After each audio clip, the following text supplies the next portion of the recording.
Morning weigh-in. I think it's day 9. And we're down a tick from yesterday. Pretty good, pretty happy. 1.1 kilos lost overall. All right, so at this point, the potatoes are cooking in the mirepoix and broth.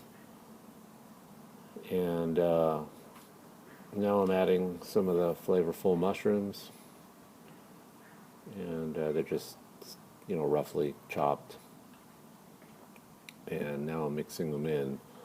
So this is my potato curry, Thai potato curry soup or stew. It's great. I'm using Yukons. So I'm using maybe a third of the can of light coconut milk. So there's not a lot of calories in there. Maybe there's 80 calories.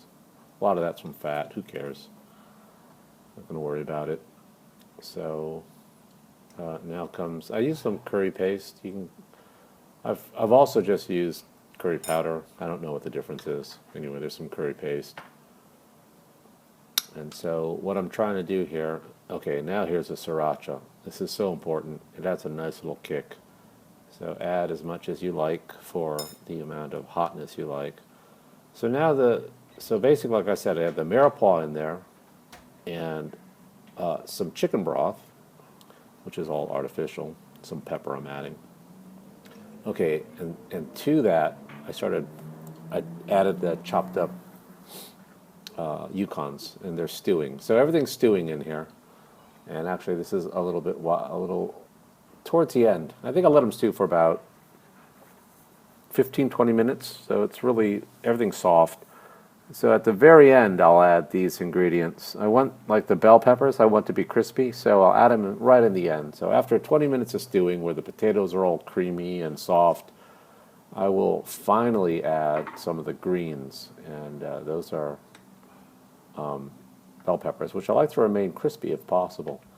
So I'm stirring it all up there. It's nice. This is the best, by the way. I love it. Okay, so now I'm thickening up the sauce by adding some cornstarch that you dissolve in cold water. You have to do that. You have to use cold water to dissolve your cornstarch before you add it into the hot liquid. Otherwise, the cornstarch does not work. But if you do it this way, it'll nicely thicken up your soup or stew or whatever you're doing. So I love having a little thick curry. So now I'm adding, of course, like I said, I'm adding that cornstarch at the end. This is at the very end, the end of the 20-minute stewing process after I added the greens. And so, yeah, it starts thickening up. You can tell pretty quickly. It's thick. It's nice. So I'm stirring. And I think, yeah, I didn't mention I could see some cilantro in there, which of course I added, and some basil and some mint. Gotta have those things.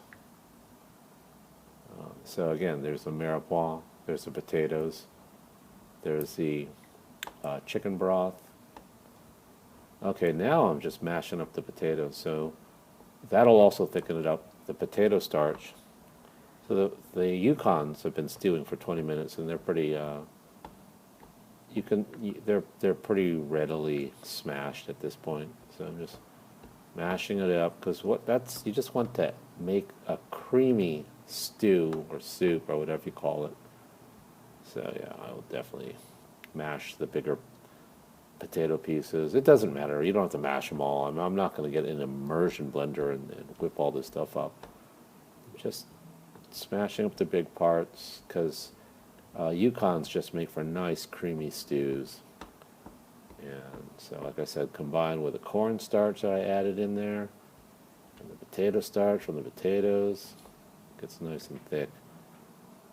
All right, so the final touch, here's the little baby bok choy that I got.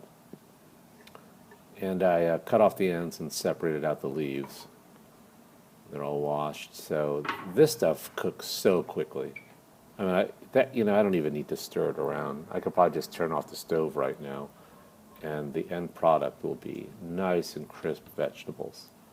I mean, I think we always, you can never undercook these things. So, I mean, I should probably stop right now, but I know I'm not. All right, so, but the stew is basically complete. Yeah, that's it. Turn off the, no, I should turn off the heat. All right, so that's how it works. Oh, the stew is so amazing because it has thickness and bite and flavor, and it's rich and deep. It's, you have to do this. All right, felt like going on a ride last night just to see if everything works great under potato power. No problem. Went out and rode about an hour and a half around downtown San Diego through some adjoining communities. Came back, so rode for about an hour and a half. A few hills, hammered it out, burned about 900 calories. Did my usual efforts, and didn't even notice I'm on a potato diet. Everything feels the same as ever. So some efforts that I put out there, pretty standard. If you take a look at this segment here, did my second best time ever. Big deal. I got I guess my best time is a top 10 time on the segment. Doesn't matter. It's not really that busy of a segment. And also on 70th, little hill sprint, did fine. A few seconds off my best. Here I am, got a top 10 placement.